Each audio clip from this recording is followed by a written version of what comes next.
Özelleştirme çeklerini satmayan bacılar ve kardeşler, size təcili xəbərim və sualım var.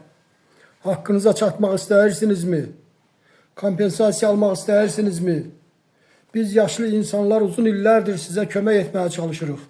Dostlar, bilirsinizmi, deputatlar və vəkillər sizə nəyi məsləhət edirlər?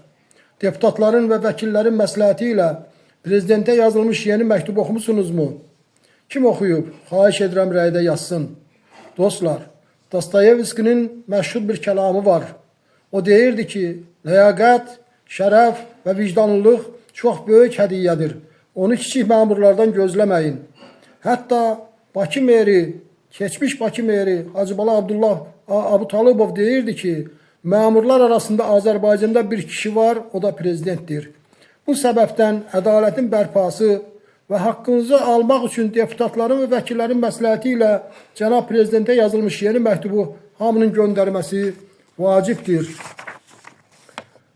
Deputatlar deyir ki, əgər siz hamınız birləşib dayanmadan ədalət tələb etməsəniz, heç kim sizin haqqınızı verməyəcək.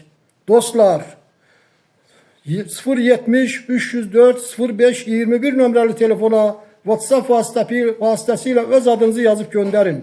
Sizə prezidentə yazılmış yeni məktub hazır vəziyyətdə göndəriləcək. Müraciət məktubu hazırdır.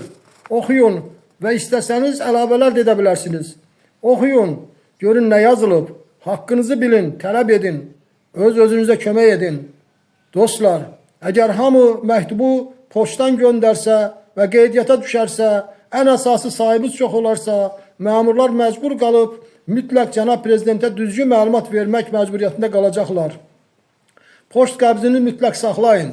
Bir həftə sonra 1111 nömrəli telefon nömrəsinə zəng edib qeydiyyat nömrənizi öyrənin. Paylaşın, hamı bilsin. Qanun şahdır və heç bir fərman qanunla qoyulmuş qaydanı məhdudlaşdıra bilməz. Dostlar, bugündən başlayaraq bütün iyun ayı Facebook'da özelleştirme çekləri qrupunda paylaşaq ki, hamı bilsin. Müraciət nə qədər çox olarsa, həlli də tez olacaq. Allah böyükdür. Sizdən hərəkət olmasa, bərəkət gözləməyin.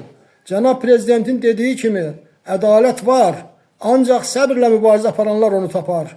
Biz yaşlı insanlar və vəkillər uzun illərdir yorulmadan sizin üçün çalışırıq. Yorulduq deməyin. Nə qədər yazmaq olar, nə qədər Facebook'da paylaşmaq olar deməyin. Ən azından prezidentə yazılmış məktubu oxuyun və göndərin.